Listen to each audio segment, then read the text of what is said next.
welcome back to another video, guys. In this video we work on this Land Rover 3-litre diesel, and if you've got like chassis warning on the like cluster, and you've got C1A03 14 front left height sensor, I'll show you where it is to be found.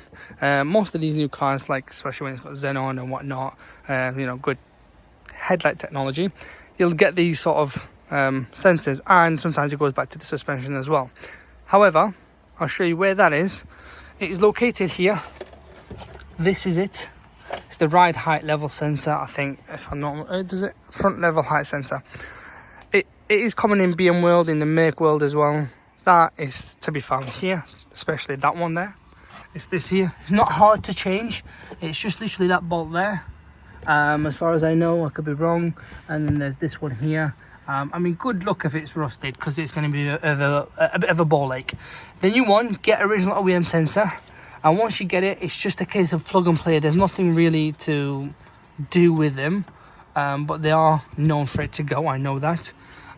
Literally plug and play, done, dusted, but make sure it's OEM original. But that's where this one's found. If it does say, for example, front right, then it's to the other side. If it does say rear left, there, you know, and so on, so on. But that's where it is, and that's where to find it.